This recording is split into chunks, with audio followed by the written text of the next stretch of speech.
भगवद गीता अध्याय 5 कर्म संन्यास योग। जय श्री कृष्ण। मित्रों, आपका स्वागत है महाकाव्य चैनल में। पिछले अध्याय यानी चतुर्थ अध्याय ज्ञान कर्म संन्यास योग में हमने सुना कि किस प्रकार भगवान श्री कृष्ण ने अर्जुन को कर्म करते हुए ज्ञान प्राप्त करने का मार्ग बताया था। भगवान ने समझाया था कि कैसे कर्म और ज्ञान का समन्वय करके मनुष्य मुक्ति प्राप्त कर सकता है।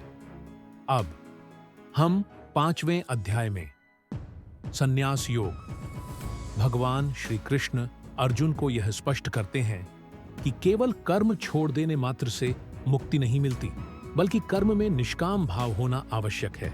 तो आइए आज हम भगवद गीता के 5वें अध्याय की गहन कथा को समझते हैं।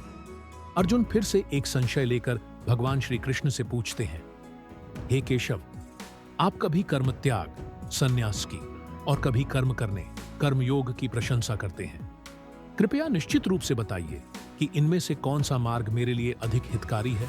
भगवान श्री कृष्ण मंद मुस्कान के साथ कहते हैं, हे अर्जुन, संन्यासः कर्मयोगश निःश्रेयस्करावुभौ तयोस्तु कर्म संन्यासात् कर्मयोगो विशिष्यते।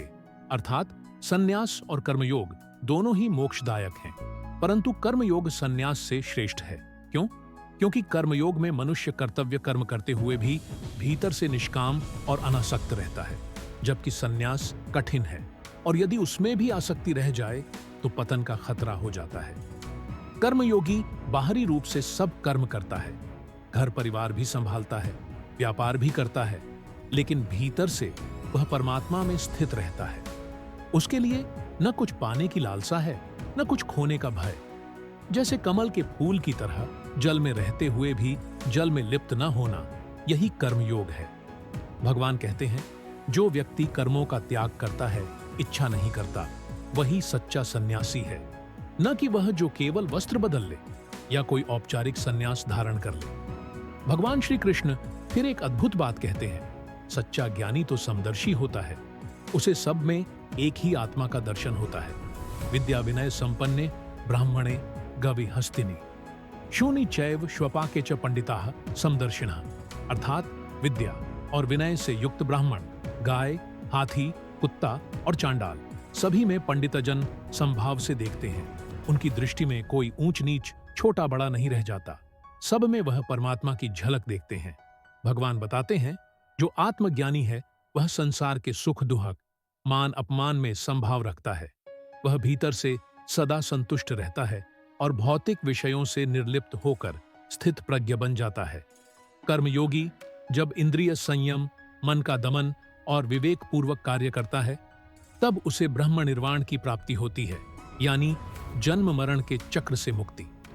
भगवान कहते हैं, जो सबके प्रति दया भाव रखता है, जो द्वेष रहित है, वही मेरे परम भक्त का स्वरूप है। तो इस अध्याय में भगवान ने कर्मयोग और संन्यास दोनों का गहन विश्लेषण किया। हमें निष्काम भाव से कर्म करते हुए संसार में जीना है और भीतर से ब्रह्म में स्थित रहना है। इस प्रकार भगवद गीता का 5वां अध्याय कर्म संन्यास योग यहीं समाप्त होता है। अगले अध्याय में यानी अध्याय 6 में हम जानेंगे ध्यान योग के रहस्यों को, कैसे मन को वश में कर परमात्मा में स्थिर किया जा सकता है। अगर आपको यह ज्ञानप्रद यात्रा पसंद आई हो तो हमारे चैनल महाकाव्य को लाइक करें, शेयर करें और सब्सक्राइब करना न भूलें। बेल आइकॉन दबाइए ताकि अगला अध्याय भी सबसे पहले आप तक पहुंचे।